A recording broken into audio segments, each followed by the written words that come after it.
Sige tay. Mangingi lang sana ako sa iyo ng katiting na tulong para ikaw nga makasurvive ako at iwag mo isipin na ako'y nagsasamantala o nandun. Amen. Pero alam niyo po ba tay, sabi sa banal ng kasulatan, ang humihingi ay dapat bigyan. Ang kumakatok dapat pagbuksan. Ang humahanap dapat makasumpong. Kaya tama lang po yun tay, siguro hindi po silingid sa Panginoon. Ako isang Christian din tay, born again, hindi po lingid sa Panginoon na magkausap tayo sa mga oras na ito dahil alam niya ang bawat isa sa atin na instrument lang tayo dito sa lupa upang maging instrument din sa bawat isa. Ako lagi kong sinasabi na maging kalakasan din po ako sa iba. Amen tay. Praise the Lord. Anong pangalan mo ulit tay?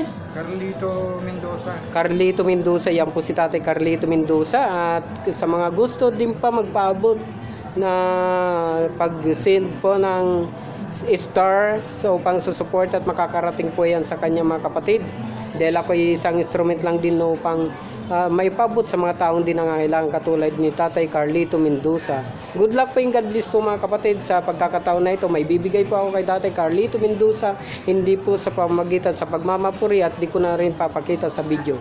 Ako hindi rin naman patutali na kumikita ng malaki sa pagbablog dahil sa pamagitan nyo po ng pag-share, ng pag-like, pagpuso, yan po. At kung sino man nakakilala kay Tatay Carlito Mendoza, pag-share na rin po dahil ang sabi niya wala na rin siya mga mahal sa buhay maliban sa kanyang asawa na rin po mga kapatid. Pero siguro alam ko may nakakilala sa kanyang pamangkin o wala na rin tayo.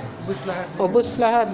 Pero sabi niya mawala man ang ating mga mahal sa buhay sa lupa, mayroon pa akong kakampi. Yun yung ating Diyos na mapangyarihan sa langit. Good luck po and God bless po mga guys sa pagkakataon na ito. Mabuhay pa tayo at ingat po tayo palagi saan man tayo mapadpad sa ating kinaroroonan.